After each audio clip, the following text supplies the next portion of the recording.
男孩啊！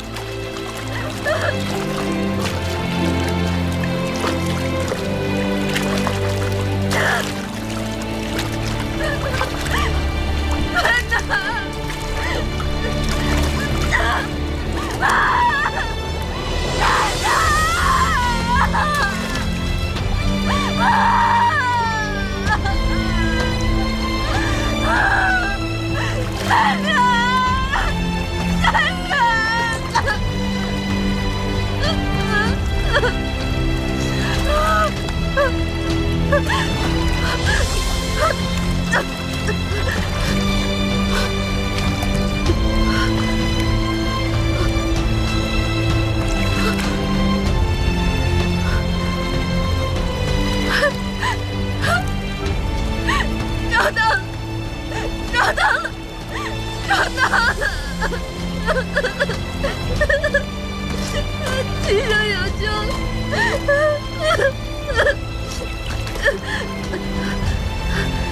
爷爷，拉我一把！你干什么？我虽然没有洁癖，可你这也太脏了吧！你有没有良心？你忘了你媳妇儿谁介绍给你的？那好吧，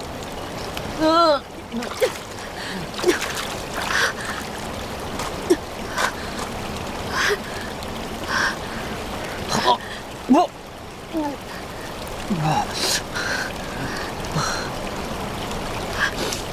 万万没想到，万万没想到，我的女神大人竟然为了男人，变成了一坨翔。哎呀！唉，真是形象尽毁，形象尽毁啊！你以后还怎么面对我呀？切，你不知道的事情还多着呢。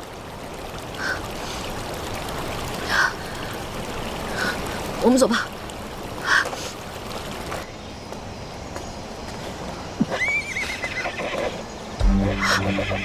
什么声音？你听到了吗？杨言，杨言，杨言，别叫，我在这儿呢。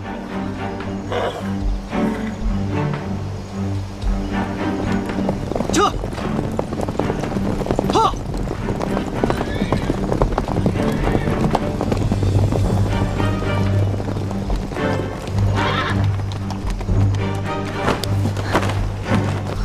怎么了？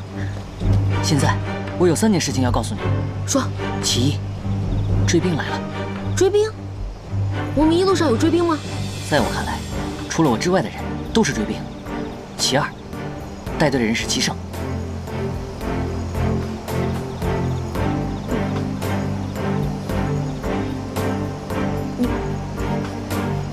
你说齐胜？他还没死，他还活着，你没看错。真的是齐胜。其三，我打算自己跑了。哎，杨爷，你大爷！你得帮我上树，让我看看到底是不是齐胜。真的是齐胜，还有什么不信的呀？除非我亲眼看见，否则我就不相信。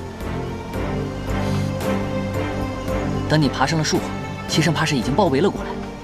齐胜带的都是高手，我带着你根本逃不出去。而且他既然没事儿，那九哥一定出事了，我得去救九哥。那你不能把我一个人撂在这儿。姐姐，真没法子了。九哥此刻已是生死难料，如果一定要在你俩之间选择一个的话，我选九哥。皇后娘娘，皇后娘娘！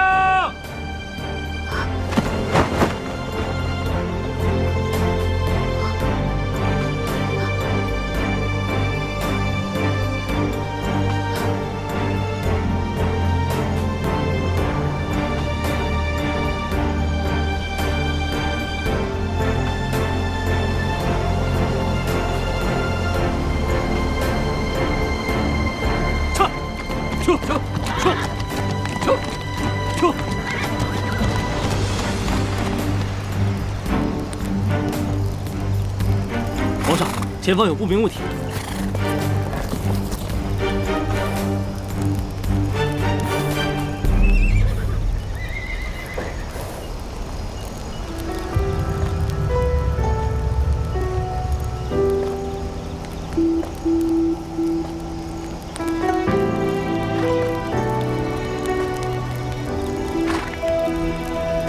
那便是皇后。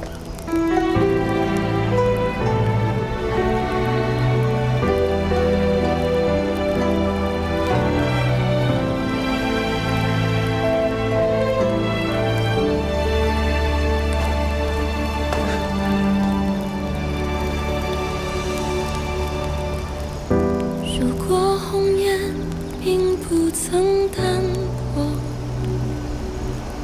这世间有没有传说？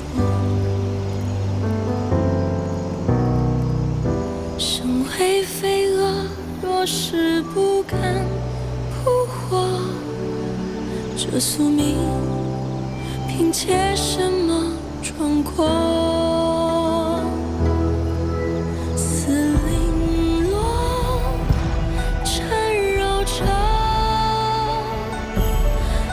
枷锁金装玉光，你受苦了。飞舞着坠落，美丽啊，相思而活。爱若能残破，终究是寂寞。忘却了前因后果，苦守的执着，虚晃的一诺，空耗着青春虚脱。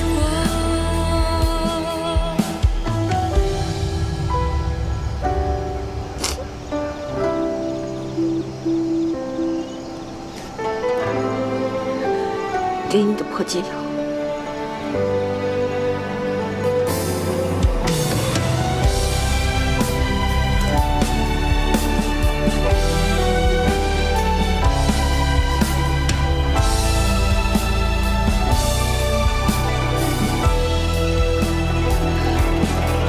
丝绫罗缠绕着，丝枷锁。金装玉光，似雪花飞舞着坠落，美丽啊，相思而活。爱若能残破，终究是寂寞。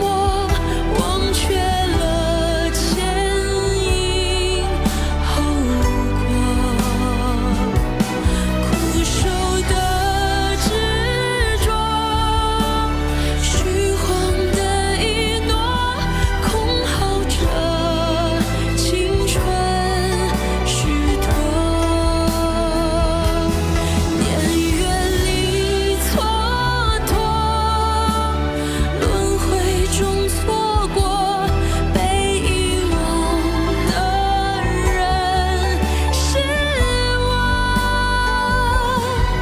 熟悉的轮廓，泪眼中斑驳，望着却无法触摸，还是可念。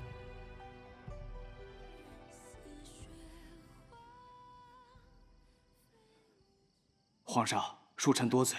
您在皇后娘娘身边守了这么些天，也该好好休息休息了，不然身体会吃不消的。皇后娘娘为什么还不醒？回皇上，皇后娘娘因为旅途劳顿，多日未眠，再加上她从未受过这般劳苦，所以需要睡上几日才可清醒。都先下去吧。是。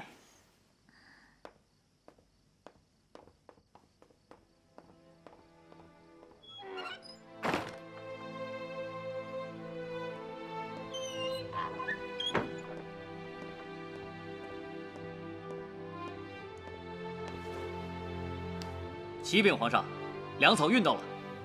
好，传令下去，所有人休养生息，备战待敌。是。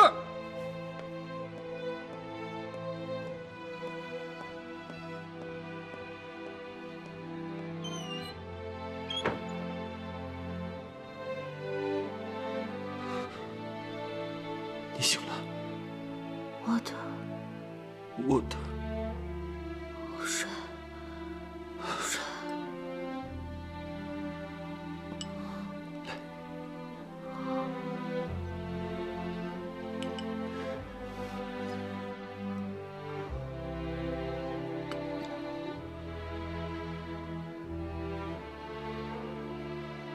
你为什么要骗我？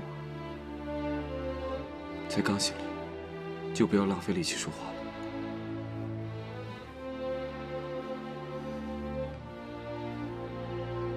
你回答我，你为什么要骗我？难道你希望我死吗？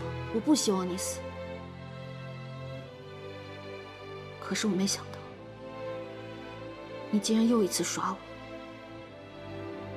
齐生，这一次你玩的有点过了。我没有玩弄你的感情，我是在和自己打赌。你能赌什么？我赌你会来，我赌你不会舍下我。凡是赌局，都只是一场游戏，胜负输赢早就是安排好的。越是没有自控能力的人，越会在游戏中无法自拔。你难道不知道这些吗？对你，我的确是失控了，所以我才不得不赌。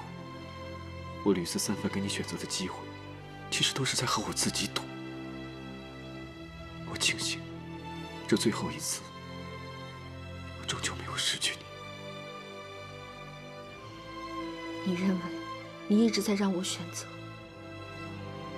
在我看来，你不过是一次次的在玩弄别人的命。你误解我了。我之所以大费周章的给你选择的机会，那都是因为我心里有你。我永远无法做出伤害你的事，更希望你能被我感化。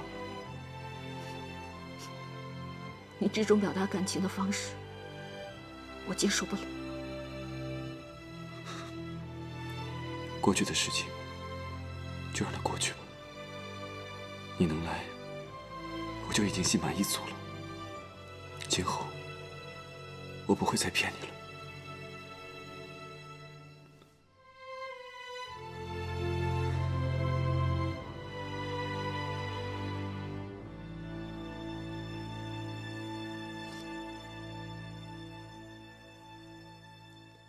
杨将军，请。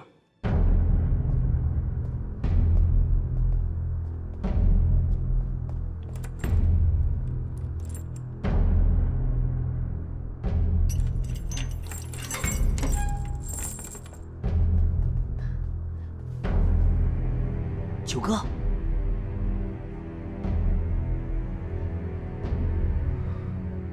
你怎么？我是偷了我三哥的令牌和钥匙来的。虽说我比他帅了点儿，但还是没被认出来。杨岩，我不想连累你们，你快走吧。哎呀，九哥，我办事儿你放心，是不会露出马脚来的。哎呀，九哥，都这个时候了，别思前想后了，快跟他换了衣服。九王殿下，您之前对卑职的大恩，卑职今日就是来报恩了。九哥，他知道怎么脱身，难道您就不想见到皇后娘娘了吗？九哥，时间紧迫，抓紧时间。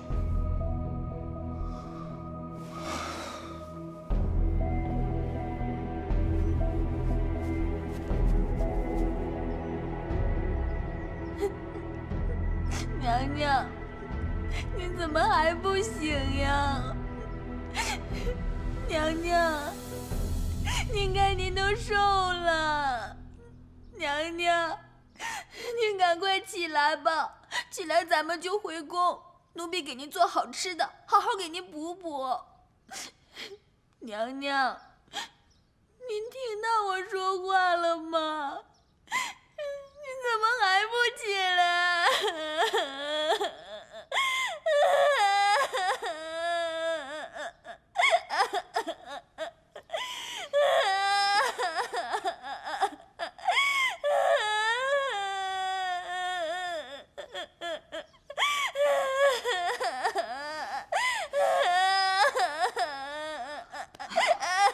丽丽，哭什么呀？我还没死呢。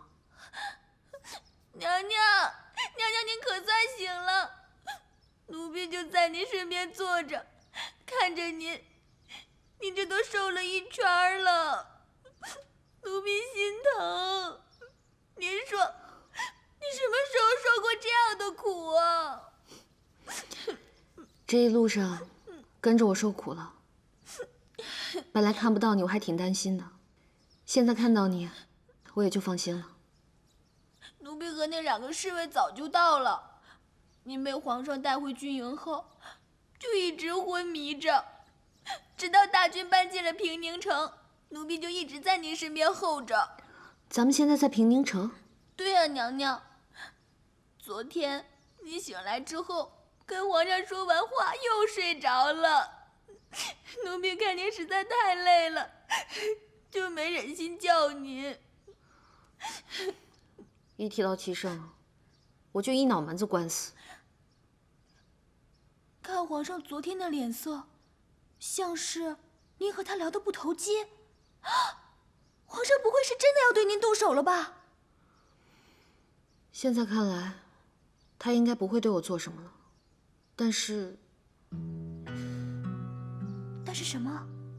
娘娘，您可别吓我。他向我表了钟情，但是我还没有办法面对这份情感。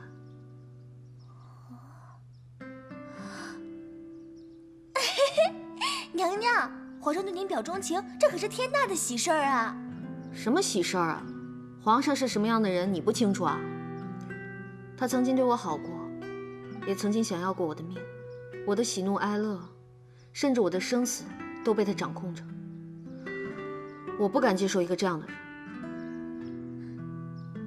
娘娘，皇上现在忙着战事，您又不辞劳苦的来了，就别再跟他置气了。我也没什么可置气的，只是我明白了他对我的心，我反而不知道该怎么面对他了。不知道九王那边怎么样了？唉，娘娘，您说男女之间的事儿，怎么都这么麻烦呢？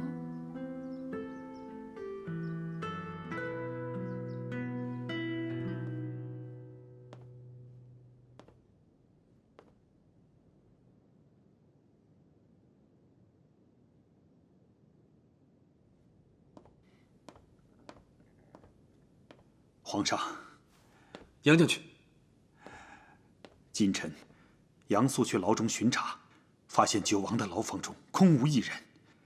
经臣调查，疑似是臣的逆子杨延和他的狐朋狗友帮九王逃的狱。不过，臣已经派人速速抓捕九王和他的同伙。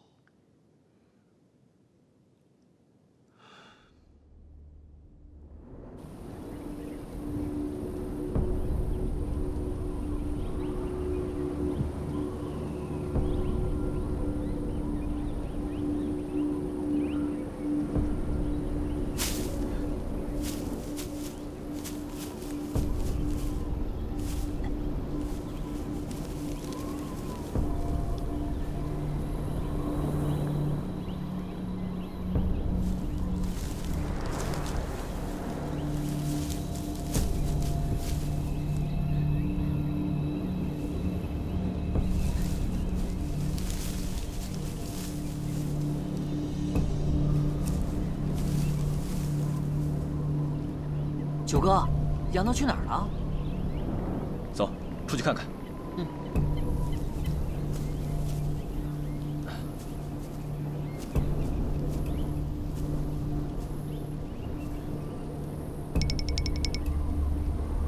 九哥，那人放羊去了，我们出去吧。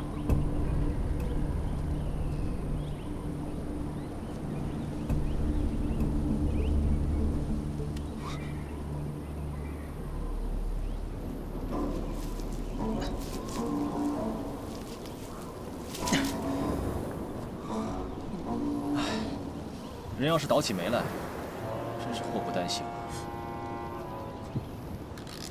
九哥，你瞎说什么呢？你不知道财使能转运吗？也不知道什么时候才能再见上鹏鹏一面，也不知道他那里情况到底如何了。他如果知道我失败了，一定很失望吧。刺杀一事败露，齐胜是否也要对他动手呢？九哥，都到这个时候了，你应该先担心你自己。你这话是什么意思？你不是说我们出来之后就可以赶回圣都去见他了吗？我要在牢里不那么说，你能跟我出来吗？那他现在到底是什么情况啊？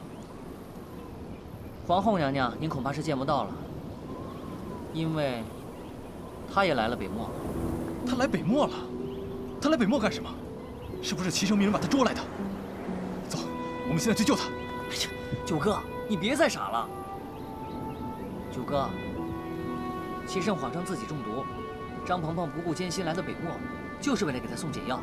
他现在没准儿正在将军府里吃燕窝呢。这话是什么意思？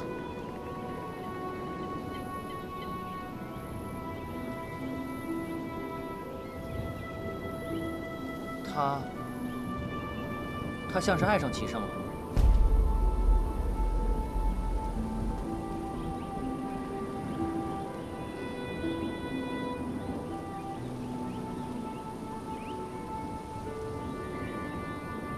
不行，这其中定是有什么误会。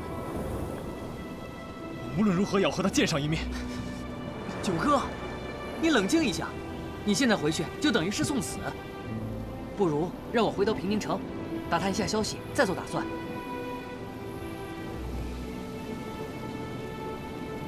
好。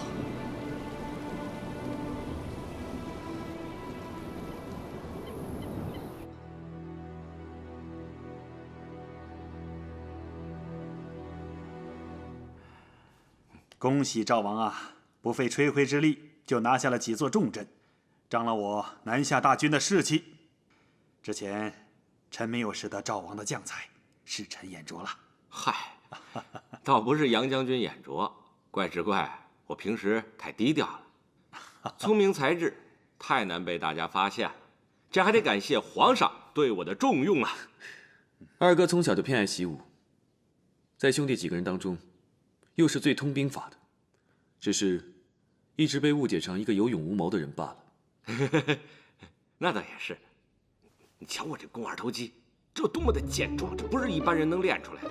我还有8块腹肌、人鱼线，我要不是今天穿的太厚了。赵王如此之骁勇，朕接下来的部署也会对你委以重任。皇上，打仗就是越战越勇。我现在刚找到了人生的方向，存在的价值。皇上，您就尽管用我吧。我军在平宁城休养生息也有些日子了，朕打算下一步命杨将军暗中带领大军攻破北漠都城上京，同时由赵王伏击各地救援上京的兵马，为杨将军扫除外围障碍。皇上，如果我们把大部分的兵马派到外边去，平宁城无人驻守，要是万一……我们不了解鞑子的军力到底有多少，所以不能莽撞迎战。朕是想智取。哦，皇上，您用的是空城计呀！皇上英明，臣等一定不辱使命。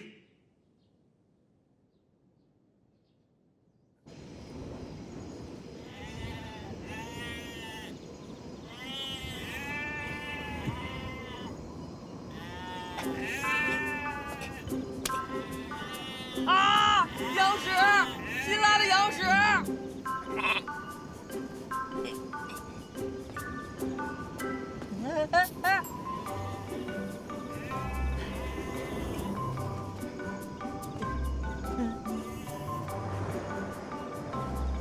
九哥，你回来了。九哥，刚才我采了好大一坨羊屎，还是稀的。要我说，待在羊圈里算了，这里的羊粪简直就是奇门绝阵，任凭谁都进不来。你快别说笑了，都打听到什么消息了？先说你想听的吧。皇后娘娘果然在将军府里住着呢。可否有办法安排我与她见一面？现在将军府里重兵把守，虽说我有一身好本事，但是还是进不去。我曾经想过，刺杀计划也许会失败，但即使是失败了，大不了也就是一死。为了鹏鹏，我做这一切都值得。但我心里一直都不踏实，怕他会变心。现在，他果然变了心。九哥，说句实在话，只要你活着，咱们就不是没有机会。一个男人赢得了天下，就等于赢得了所有。我曾经还愚蠢地想过，即使我现在一无所有，我想要的东西也会被我的真诚所打动。九哥，还有一件奇怪的事，我爹和我的哥哥们调集兵马出了平宁城，赵王那儿也在整装待发，不知道是要干什么。齐胜攻于心计，如果我没猜错的话，平宁马上就要变成一座空城了。哦，原来齐胜是在使计。如今看来，只有彻底翻盘，才能夺回我们想要的东西。齐胜会用空城计，我们也给他来一计，借刀杀人。借刀？借谁的刀啊？齐胜的敌人，北漠的鞑子。九哥，你可要想清楚啊！这可是通敌呀！这件事情我一个人去做，你不必牵扯进来。九哥，你这是什么话呀？我这辈子都跟定你了，无论刀山火海，我也跟你一起去。能找到马吗？马倒是没有，不过那边有一头可爱的毛驴。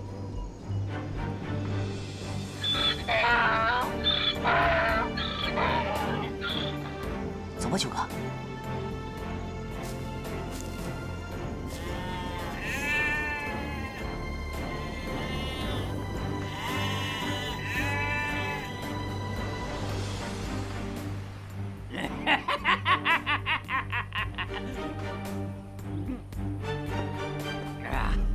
首领，我们抓到了一个南下女人，那女人称自己是皇帝的女人。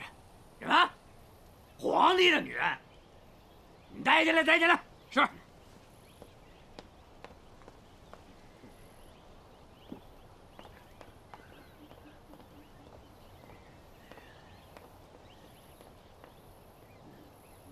把头抬高点，抬高点。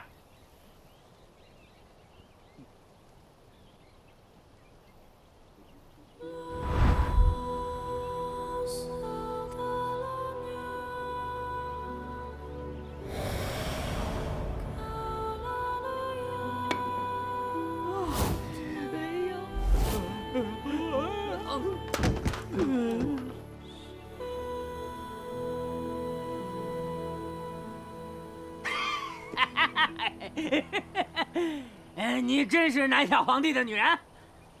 正是。就你这点姿色，还是皇帝的女人？啊！皇帝的女人怎么会孤身一人来到这里？你的话不可信。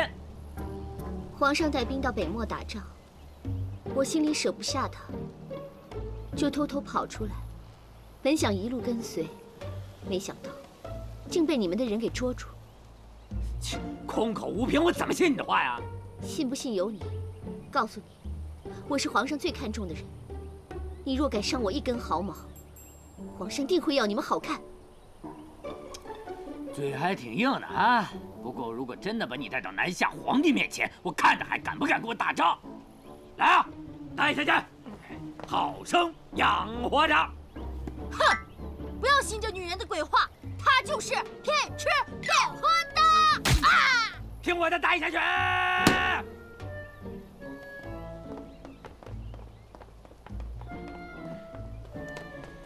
首领，有个自称南下王爷的人求见。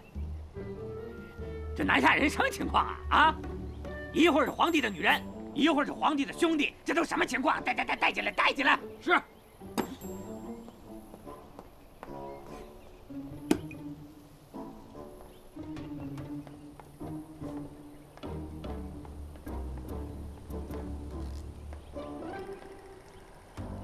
这位奇怪的兄弟，你们首领呢？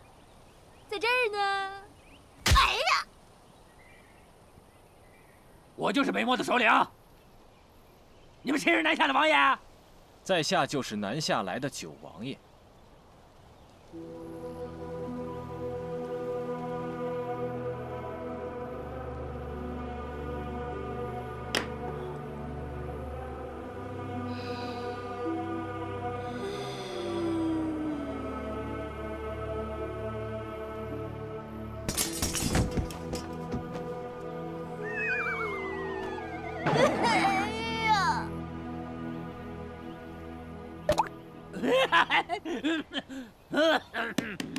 你来我们北漠大营干嘛？我是来帮你们的，有些事情，我猜你应该是想知道的。啊？什么事儿啊？说来听听。下去吧。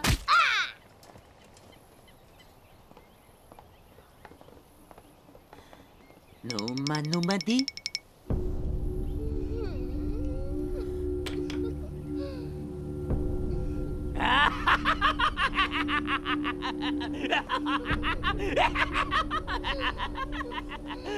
哥们儿，就你这种笑法是病，得治。杨岩，治啊，治！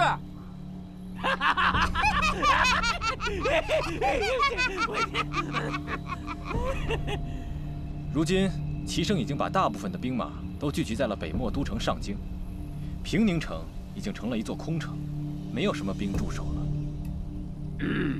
你告诉我这些干什么呀？我怎么知道这是不是你们的圈套啊？你现在上京救援已经来不及了。如果你相信我所说的话，就应该集中兵力攻打平宁城。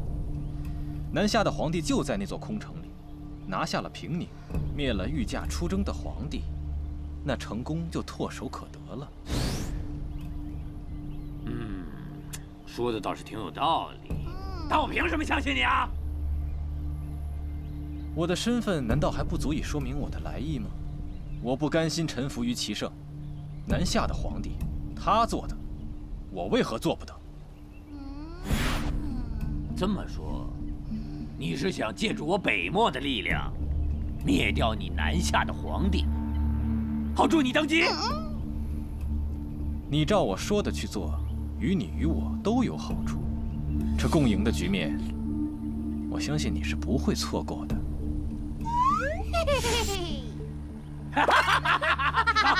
我信你，我信你。出门打仗吧，就得殊死一搏。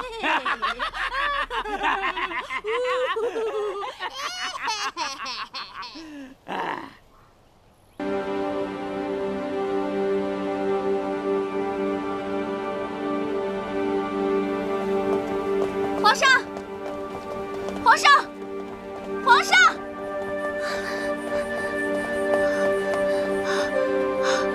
你真的要去亲自督战吗？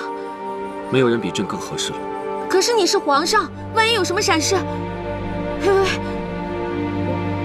我是怕你有危险。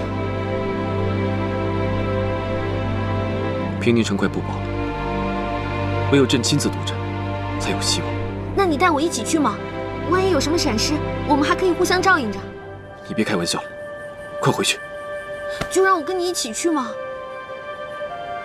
杨素，你在将军府看着娘娘，要寸步不离地保护她，不准她出将军府一步。万一城破，你要护送娘娘安全离开。遵命。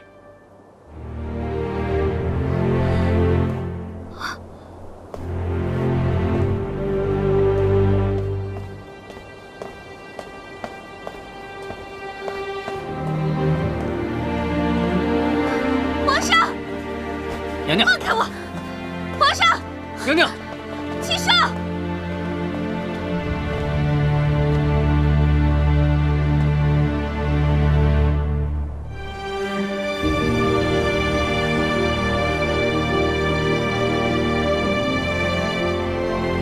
活下去，活下去。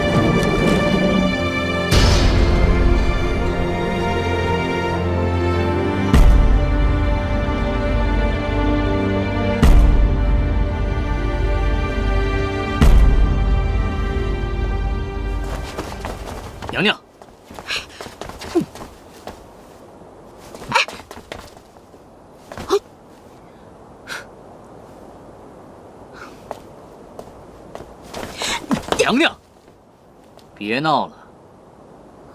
倪桂香，我怎么看你这么眼熟呢？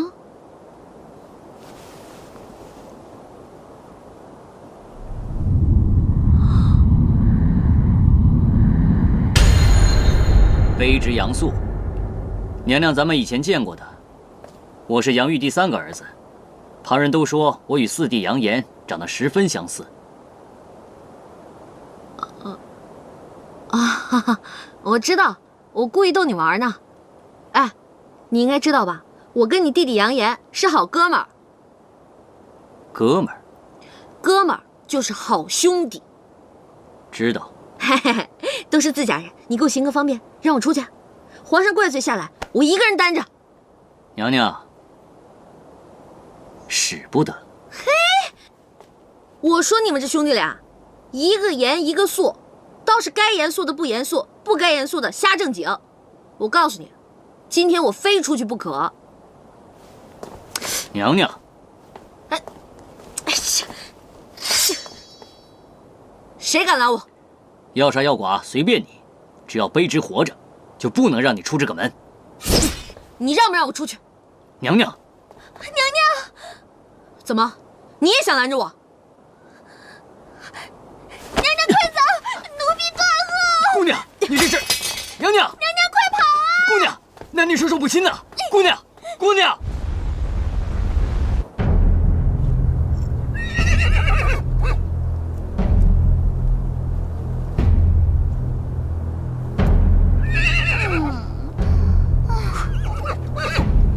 哎，南蛮的皇帝，有本事出来，别躲躲藏藏的！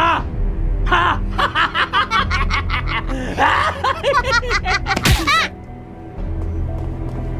皇上，不好了！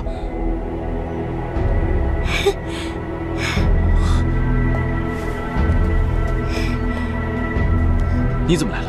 当然是帮你来了。你怎么不把帽子戴上？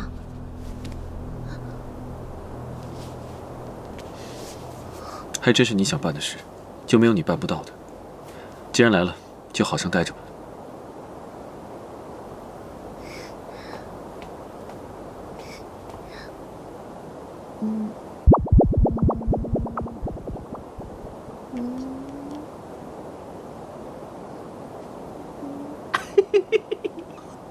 嘿呦嘿，这可是打仗呢，怎么还谈成恋爱上了？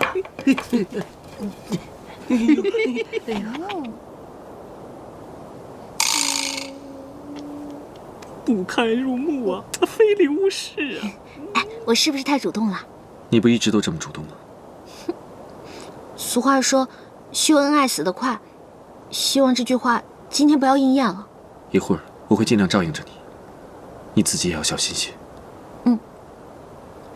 哎，拉着人家。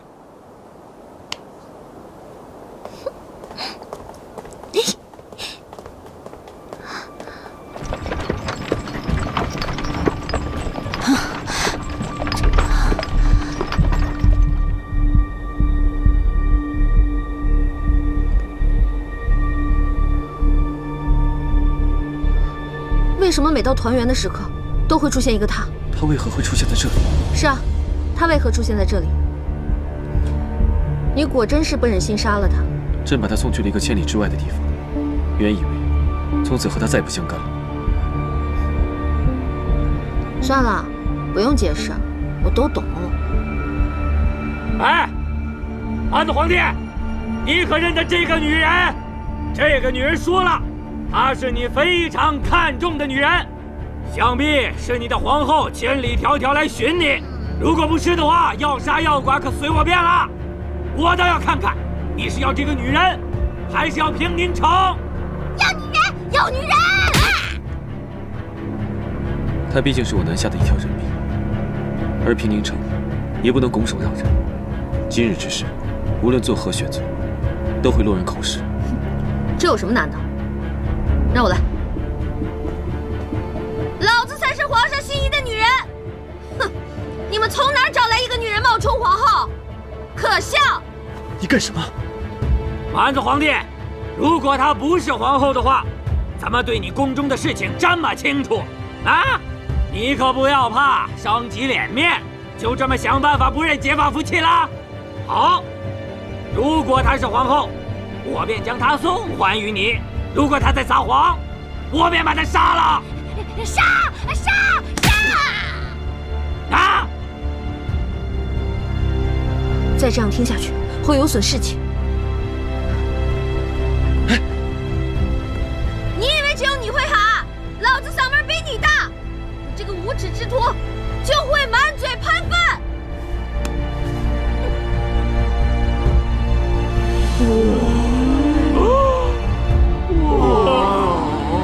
这才是漂亮的女人！我才是漂亮的女人！我这个皇后才是皇上的女人！你竟然敢找人来假扮，你不要脸！你这是做什么？别胡闹！你这样会有危险的。都看清楚了吧？就凭老子这副相貌，也就是你们这些脑子里塞满狗屎的鞑子们才会相信她是皇后，还把个弱女子绑到两军阵前来。你不要脸！之前我还纳闷呢，你们的城墙怎么那么厚啊？原来啊，是照着你们的脸皮建的。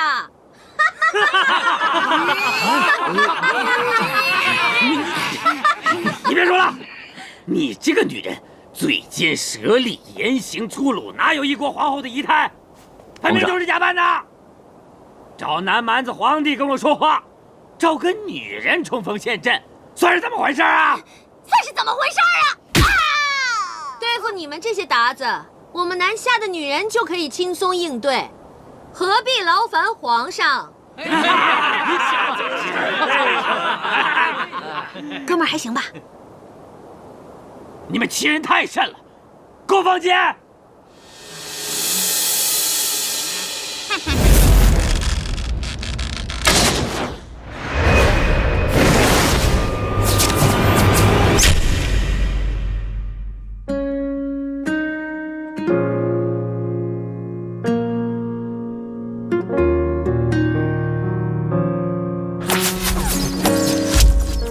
皇上，齐胜，齐胜，齐胜，齐胜！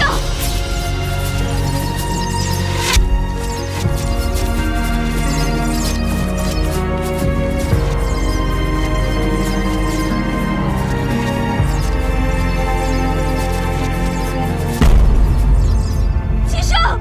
皇上！南蛮子皇帝中箭了！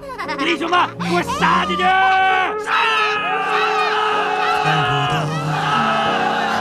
皇上，皇上，皇上！齐胜，现在谁在指挥？已经乱了。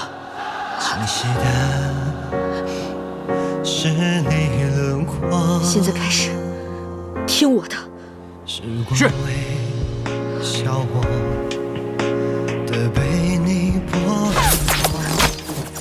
娘娘，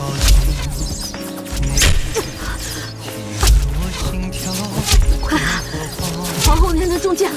是。照顾好皇上。鞑子无耻，暗箭伤人！皇后娘娘中箭了，杀呀！杀光了这些鞑子，为皇后娘娘报仇！杀呀！杀呀！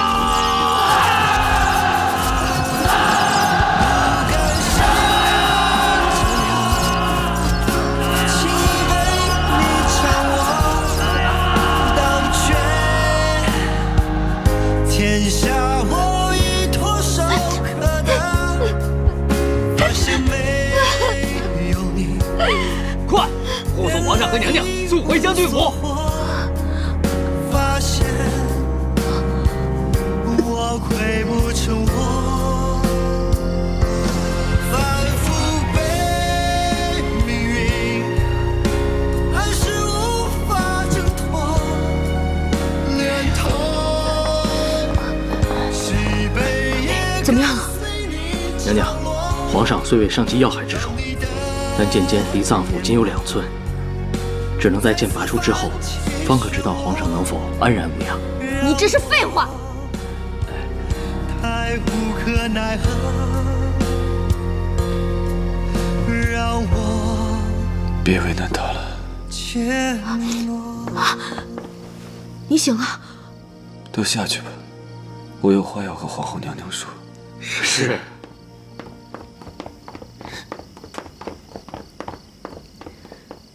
方才我虽是昏迷着，但意识还算清醒。鹏鹏，你的伤怎么样了？你别担心我了，你有什么话要跟我说？方才在城墙上，达子问我是要留下江氏，还是要守城。我犹豫了。我并非对江氏还有情，只是不忍心他的生命。我知道，我都知道。现在都什么时候了，你还解释这些？你所做的一切我都明白。你是一个善良的人，只是很少表达出来。只可惜，到现在我才明白这一点。鹏鹏，我自己的身体状况，我自己清楚。怕是一会儿拔了剑，一切都要看造化。你别胡说，你不会有事的，我不会让你有事的。赵王的援军很快就要到了，我若身死，没有他护着你退往泾阳，再召回杨玉等人，紧闭关门，以防达子反扑，然后秘不发丧，让赵王护送你回圣都，扶浩儿登基。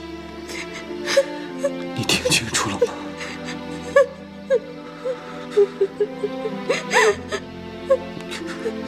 你可听明白了？你说什么我都听不明白，你说的每一句话我都听不懂，你说的每一句我都记不住。我只要你健健康康、平平安安的和我一起回圣都。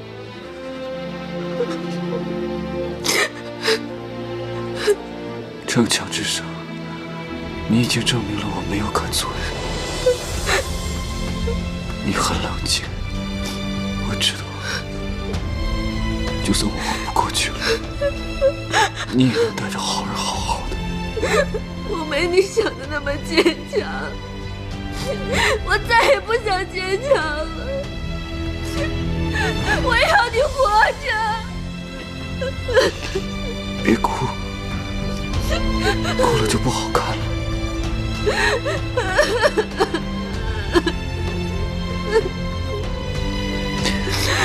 你下去，让太医进来拔剑了。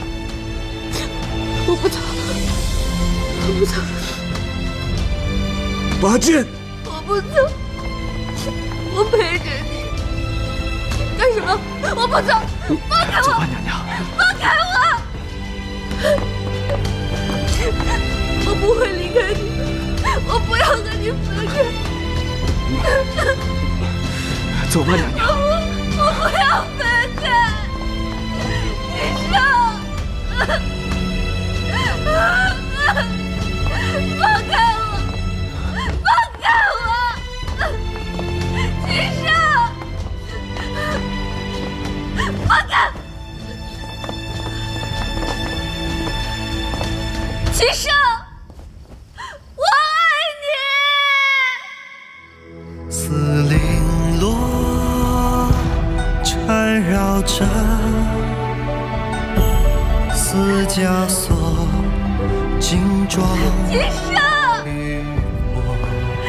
齐胜，似雪花飞舞着坠落，美丽啊。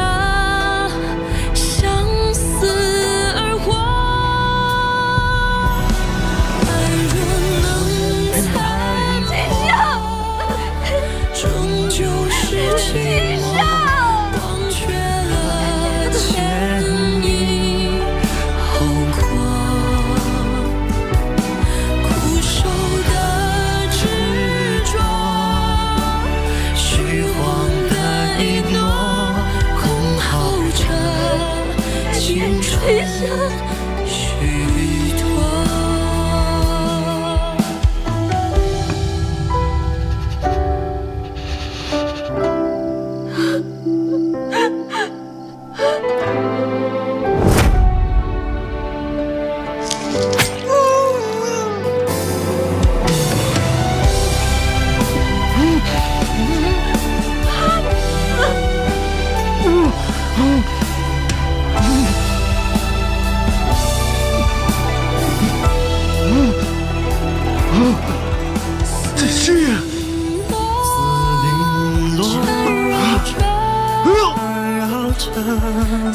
别人中箭，中箭的人没晕，倒是外面担心的人先晕了。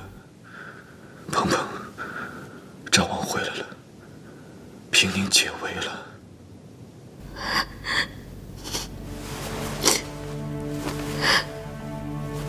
太好了！你昨夜喊的那3个字，那么大声。你爱我这件事，想必整个将军府的人都知道。我就是让所有人都知道。那你呢？鹏鹏，我心悦你。别给我整这文的。我要你说，我爱你。鹏鹏，我爱你。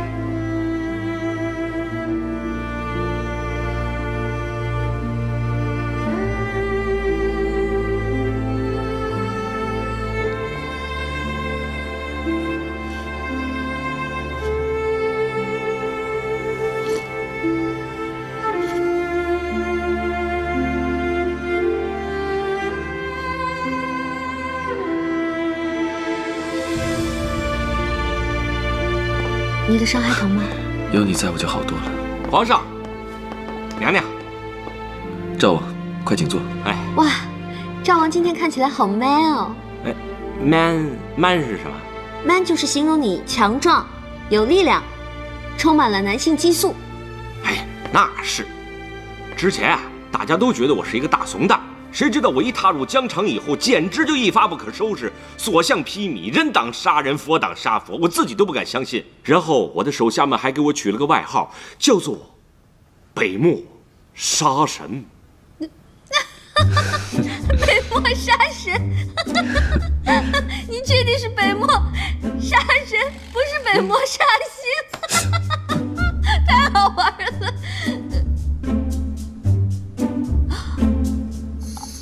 Sorry, darling.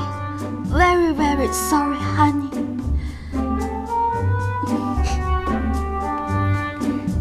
赵王坐啊。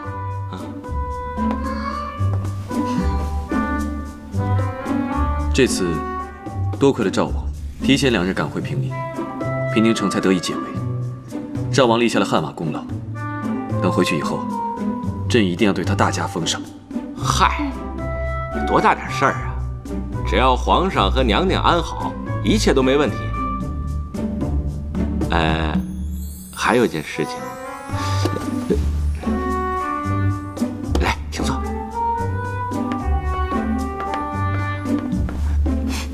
首先啊，我在北漠跟鞑子交手的时候，在北漠的军营里发现了一个人，姜氏。对，一猜就是。小心你屁股开花！绿篱什么脾气，你又不是不知道。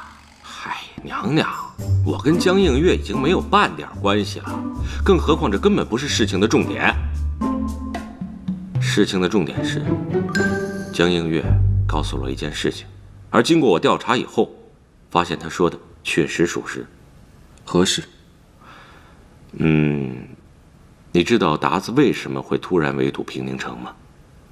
是他们早就知道了平宁城是一座空城。而报信的人就是九王。江映月还在鞑子的军营里看见了九王和杨岩。我当时听到这个事情的时候，也非常的震惊，不敢相信。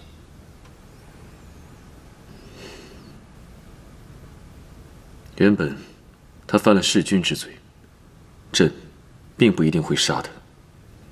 可现如今，他是通敌呀！他可真是糊涂。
你拦着我干什么？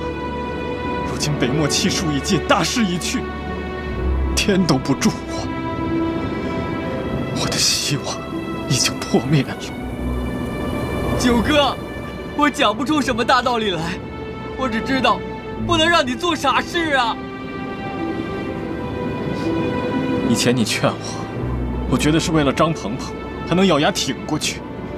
但现在，我所有的希望都破灭了，我活着还有什么意义？九哥，天大地大，哪怕流落四方，我也愿一心跟随。倘若你要死的话，那就先把我给杀了吧。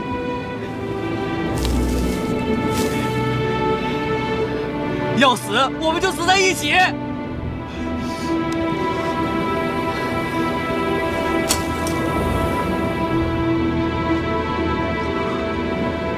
在这个世界上，唯一没有负我的人只有你。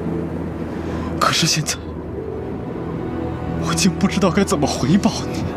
九哥，你要是真兄弟的话，你就听我的，别做傻事。九哥！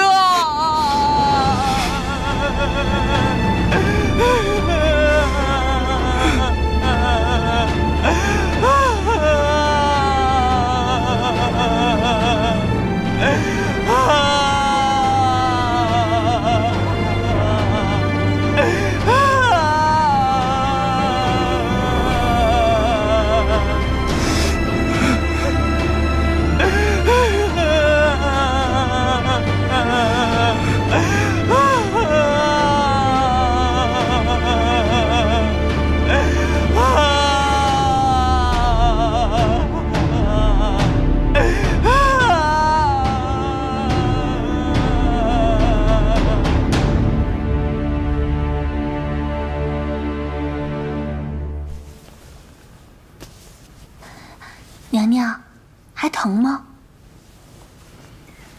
我怎么也没想到，九王会走到绝路上去。您说江映月说的能牢靠吗？赵王已经调查证实了。怎么，你因为赵王救了他不高兴啊？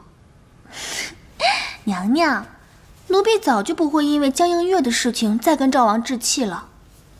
跟了您这么久，大度明事理，也跟着学了不少。再说了，赵王敢救他，说明赵王心里坦荡，奴婢信他。赵王是个重情义、明事理的人，他表面上像个傻白甜，实际上他这个人啊，大智若愚，我们谁都比不上他。奴婢是瞎猫碰上了死耗子，遇上了他。九王能做出通敌这样的事儿，我真是想不明白。平宁城被困，就意味着我性命会不保。看来九王当时也是狠心舍下了我。娘娘，赵王有一句话算是说对了，只有皇上才是您最牢靠的倚仗。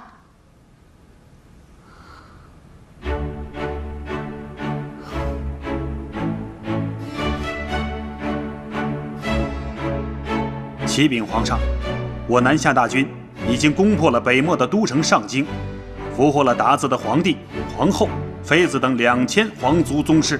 好，杨将军，各位爱卿，你们这些日子都辛苦了。皇上，您才是最辛苦的。传令下去，所有人等尽快整顿好一切，准备班师回朝。是。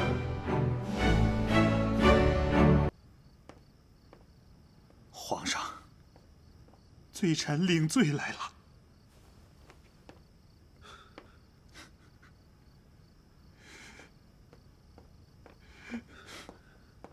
杨将军，快请起。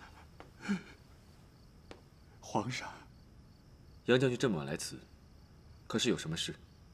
皇上，臣教子无方，教子无方啊！是关于杨言的事。皇上，臣刚刚收到我那逆子杨言的家书，家书上说，他和九王在一起，正逃往关外。我那逆子从小脑袋瓜就不好使，他现在和九王，估计正在圣都周边。臣现在就带兵把他抓回来。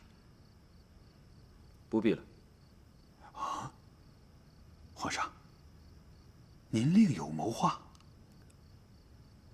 该如何处置九王和杨延，这也不是没有想过，只是还没有想好。皇上，您有何疑虑？九王和杨延现在还未归案，若是他们被抓到了，朝中大臣一定会上书，要求将他们处死。可是皇祖母年岁已大，再加上杨将军你，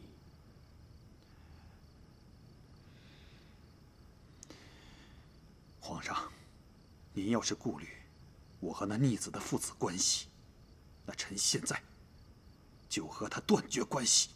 不只是你，包括杨家的祖辈，都对南下有恩，战功显赫。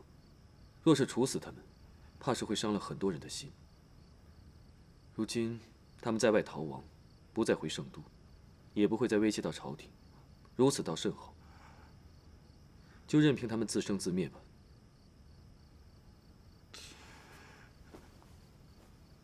皇上，您宅心仁厚，臣谨记于心。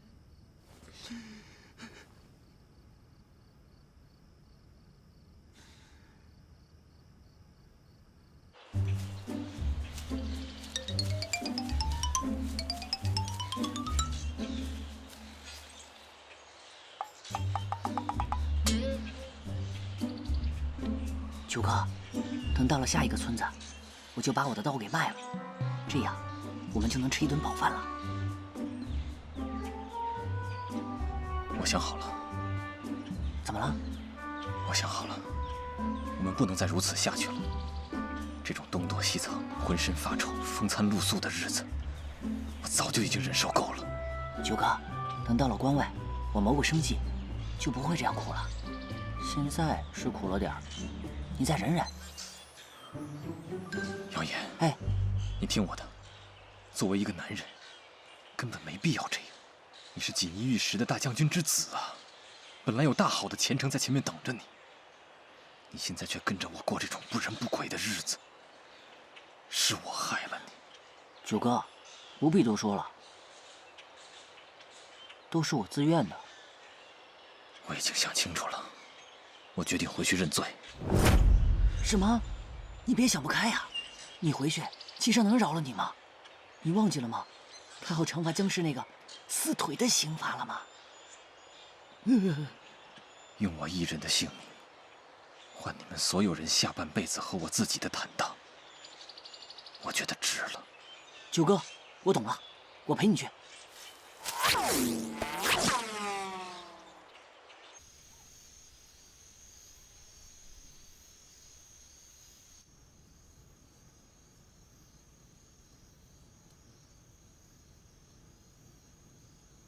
娘娘，您在想什么呢？这么入神。我一想到九王，心里就不是滋味。娘娘，您不会还是对他……我对他早就没什么想法了。我也告诉自己，不要再想这件事。但我一想到九王他曾经救过我的命，而这一切都是因我而起，我就觉得良心不安。娘娘，九王现在音信全无，我们就盼他一切安好吧。也许没有消息，就是好消息。无论如何，我希望他还能活着。活着，比什么都强。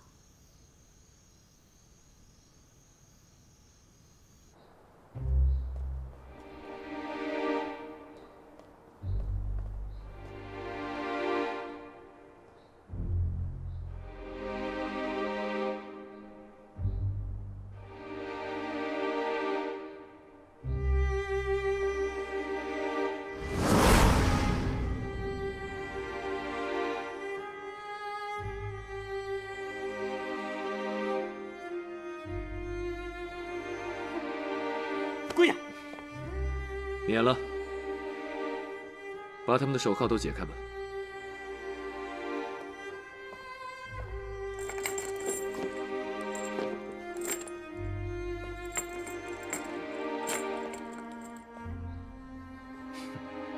做了这么多面子功夫有什么用？你倒不如一道圣旨把我给判死，反倒不难。你以为朕不想吗？老九，朕没想到你一错再错，最终还是走上了一条不归路。我和你已经无话可说了，所有的事情都是我一个人设计的，别人毫不知情，他们全都被我给骗了。至于皇后娘娘，是我蓄意挑拨你们之间的关系，但是她对你忠心不二，毫无动摇。总之，一切都是我一个人的过错。你想给我定什么罪名，痛痛快快的来吧！九哥，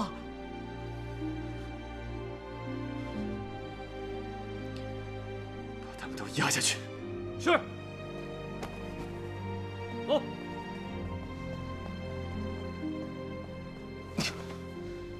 齐胜，为何不速速判我？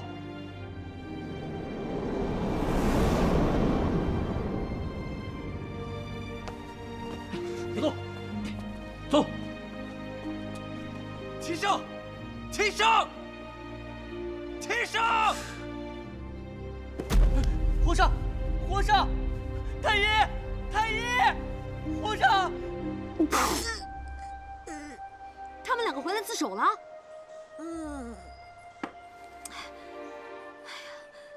那这下，他们两个人都难逃一死了。丽丽，备上好吃的，我要去见杨言。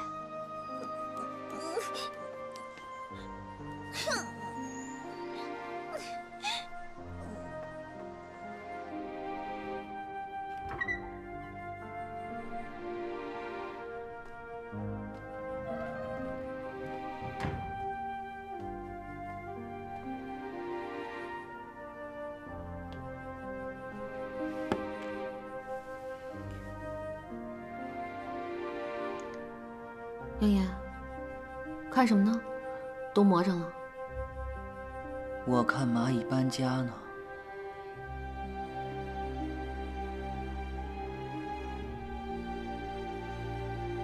这哪有蚂蚁啊？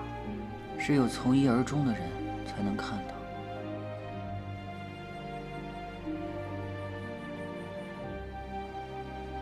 是啊，就连蚂蚁都知道挪挪窝。你跟九王为何这么傻，还要回来？我是陪九哥回来的，他去哪儿我就去哪儿。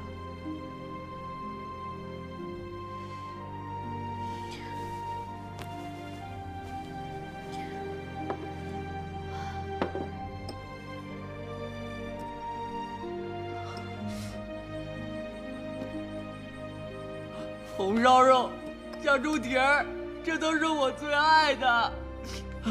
慢点吃，慢点吃。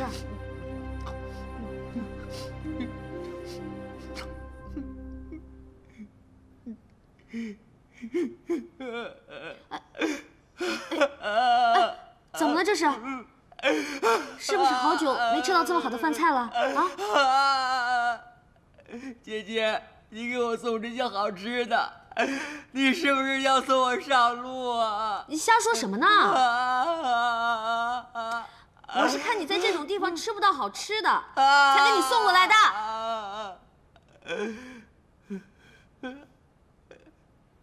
我是有骨气的男人，不是进来之食。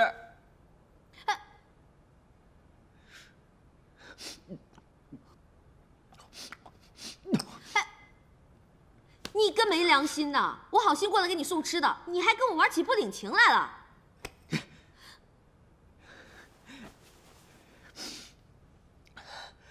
要不是你向皇上投怀送抱，九哥也不会鬼迷心窍的去投敌。那是两码事儿。好，就算我投怀送抱了，他也不能干出投敌那种事儿。你终于承认你是投怀送抱了。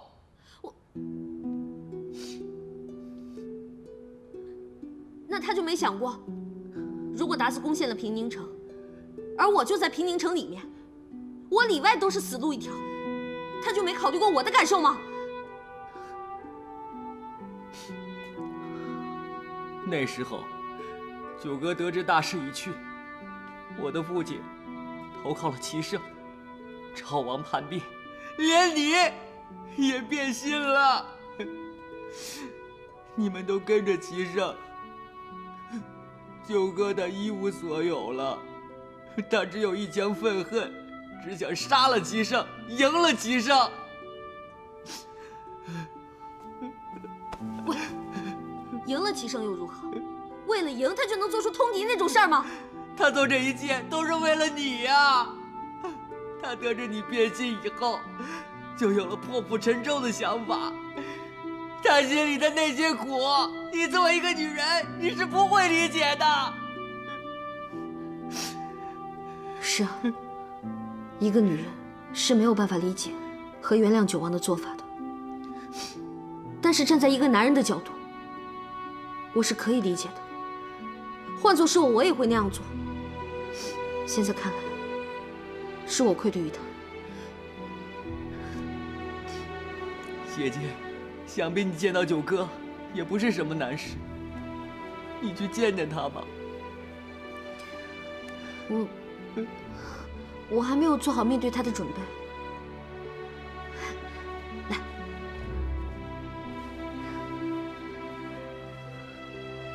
咱们两个今天离罪方休。今宵有酒今宵醉，不知我能不能看到明天的太阳呢？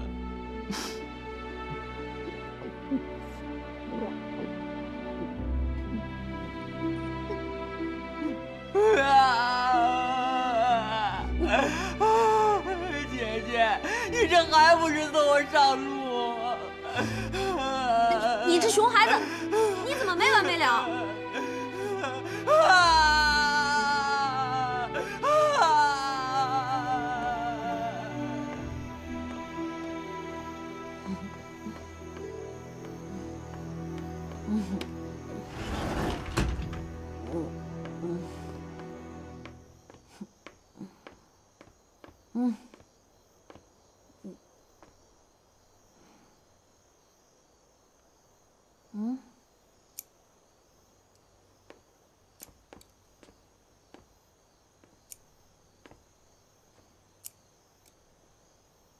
你喝酒了。皇上，你来了。朕知道你会去看杨延，却没想到你会喝酒。我刚才是私自去看了杨延。皇上要罚就罚我吧，别再给杨延添堵了。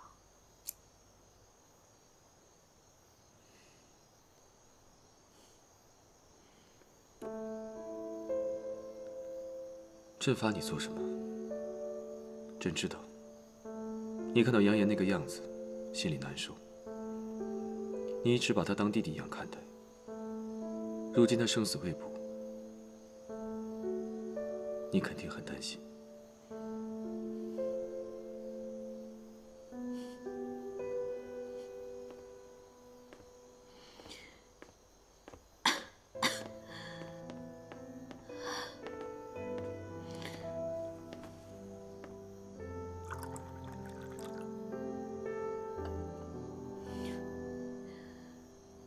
今天我看见他那个样子，真的很心疼。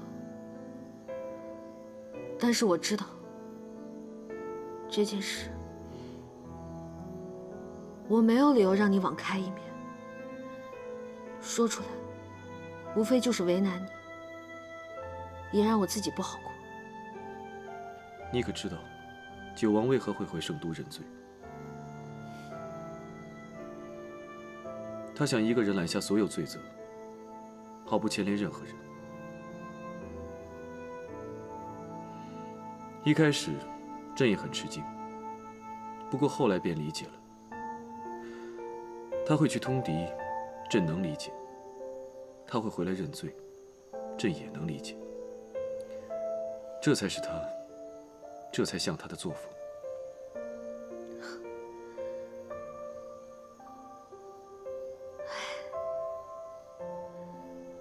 人总是在一念之间，对错都由不得自己了。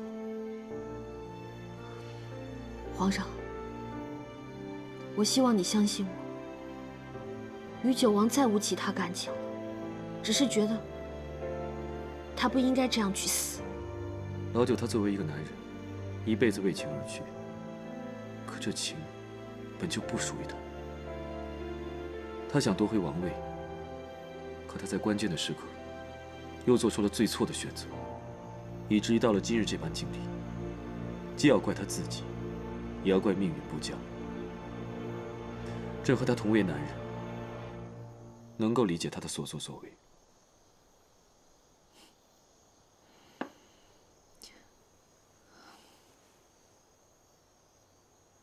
我去休息了。你就不问问，朕打算如何处置他们？我知道，皇上早已有主意。我再说什么，都是多余。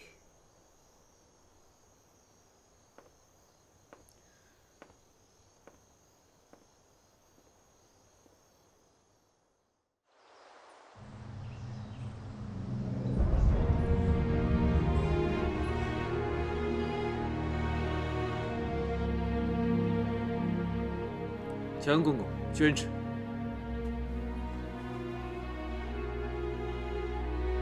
奉天承运，皇帝诏曰：九王通敌叛国，蓄谋弑君，理应处斩。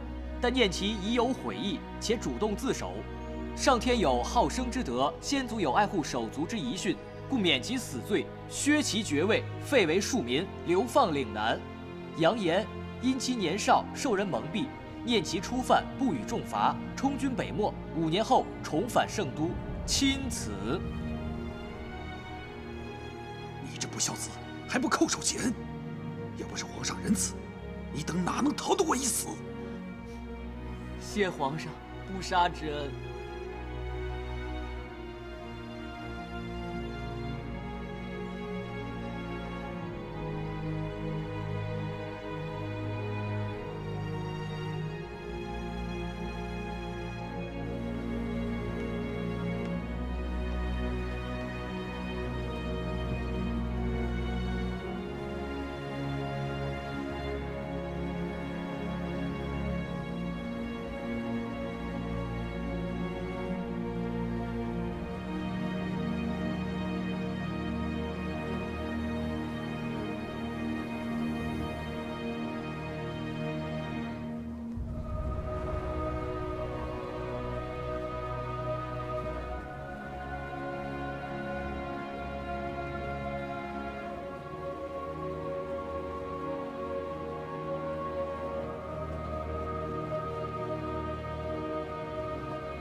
我一直在等你，我知道你是不会不出现的。我来是要把这个还给你。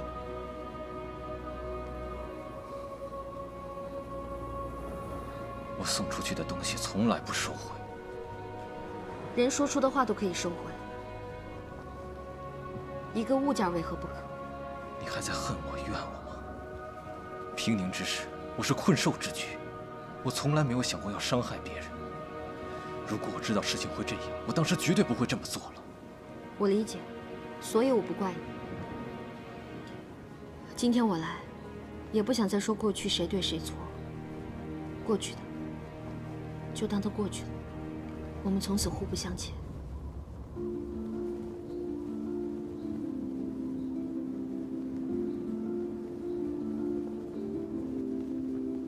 当初娶你的人是我，事情是不是就会变得不一样？要我说，结果是一样的。这世界上有很多东西都是注定的，有些东西属于你，有些东西不属于你。人也一样，绕到哪儿去，是你的就是你的，不是你的强求不来。鹏鹏，从此以后我们可能很难再见面了。皇上这次仁慈，将你发配岭南，以后也要自己保重。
娘娘，九王，他就要出城了，您不去送送吗？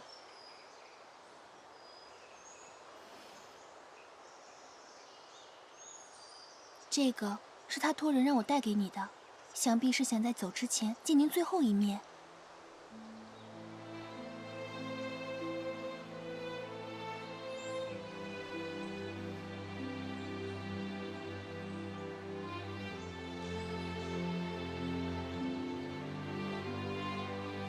还是不见得好，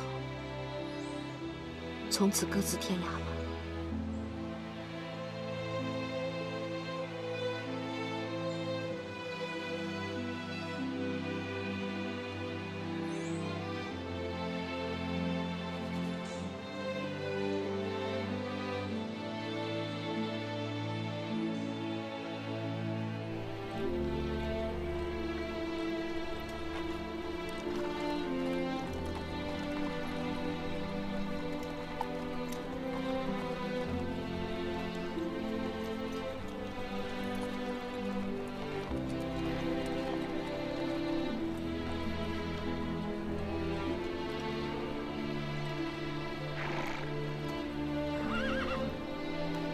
九王殿下，咱们该启程了。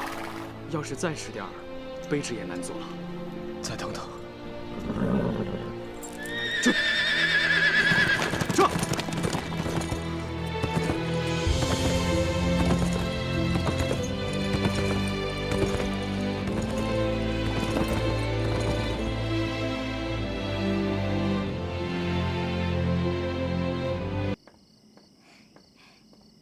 娘娘，您看，这次表得不错吧？这么快就表好了？干什么呢？皇上，这是您手把手教我写的字，我打算珍藏了。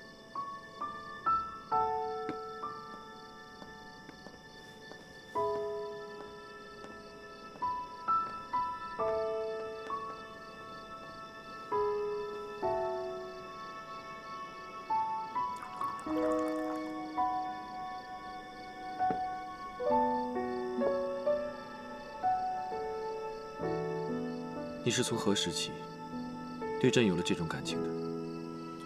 其实我也说不清楚，但自从你上次离开我，我就发现我已经爱上你了，只是我自己不想相信。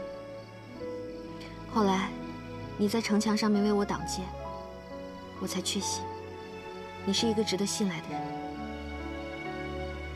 你这话，朕听了很是安心，只希望我们两个以后不要再生什么嫌隙。你是皇上，我是皇后，以后我会尽力做到宽容、大度，还有全心全意。我的心只能分给你一半。为什么？我们一路走来，有太多时候我都失去理智。比如说，上次我去北漠给你送解药，万一你是要真的引我过来将我拿下，或许现在我已经小命不保了。所以以后我只有保留一半的心，保持理智，才能更安心、踏实的做一个皇后。我赌上了性命，才换来与你执手。若是只落得一个称职的皇后，那我太亏了。你的整个心，我都要。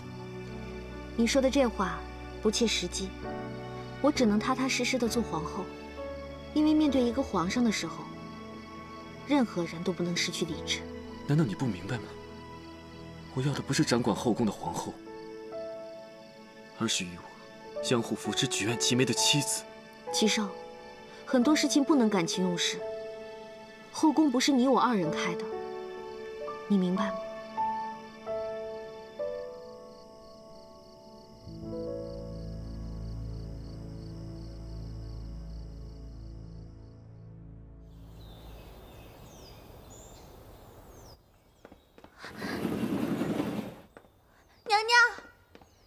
娘，皇上要解散后宫。解散后宫？该不会是我昨天跟他说的话？走，去看看。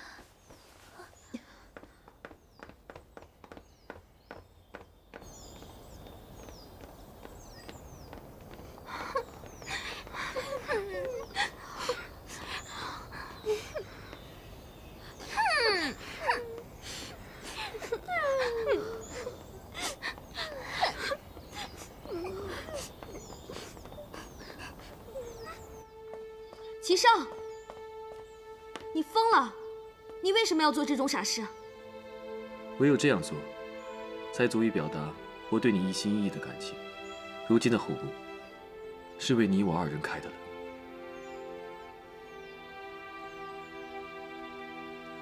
只要你一天是皇帝，就是我的主宰。爱的基础是平等，你是皇帝，我是皇后。我们永远不可能平等，除非现在你不做这个皇帝了。你能吗？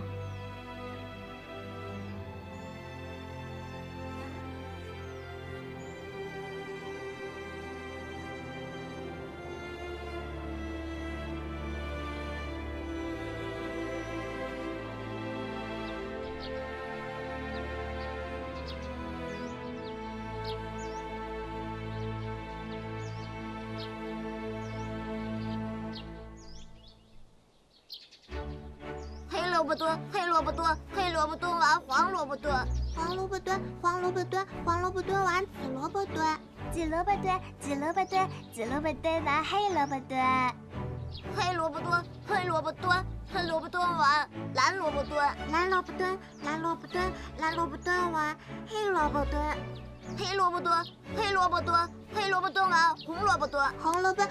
为什么你只说黑萝卜，不说粉萝卜？我是粉萝卜，因为大家都没说粉萝卜，所以我也没说。不说我就打你！别打呀，别打呀！啊，别跑！小祖宗们！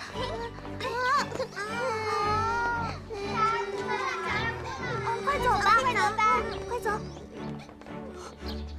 太子殿下，您没事吧？我没事。巧儿，你怎么回事？太子殿下要是摔出个好歹来，你的小命别想要了。强公公，巧儿知错了。巧儿，你没事吧？太子殿下，奴婢没事，是奴婢差点害您摔倒的。有一次母后崴了脚，父皇就是这样帮她揉的。太子殿下，万万使不得啊！您这是折杀了奴婢了。太子殿下，您先起来吧。母后说了，男子汉对待女孩子要有绅士风度。巧儿，你还有什么小姐妹呀？把她们都叫过来，明天咱们一起来做游戏。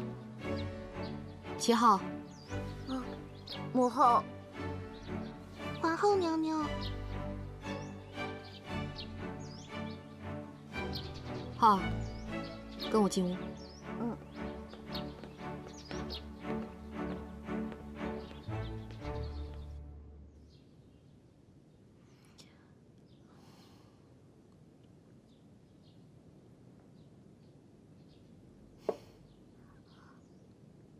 齐浩啊，我儿臣知错了，再也不敢跟小宫女们嬉笑玩耍了。我不是想说这个，我是想说啊，这一切都是基因惹的祸呀。你这点啊，算是随了我了。随您？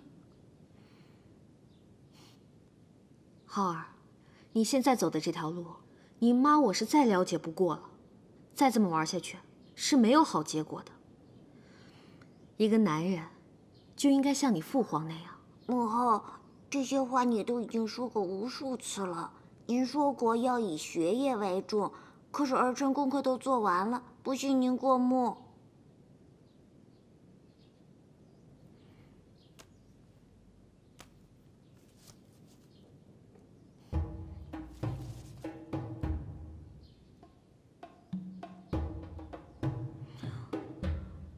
母后，儿臣哪里做的不妥？没有没有，你做的批注简直太牛叉了。浩儿，你确定这是你一个人做的？嗯。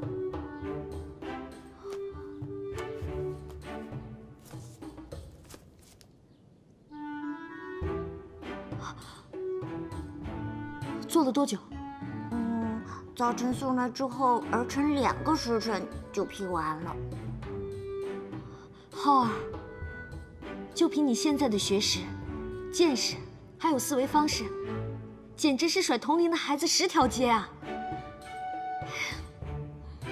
乔公公说了，我和父皇年幼时一样，是天生英才。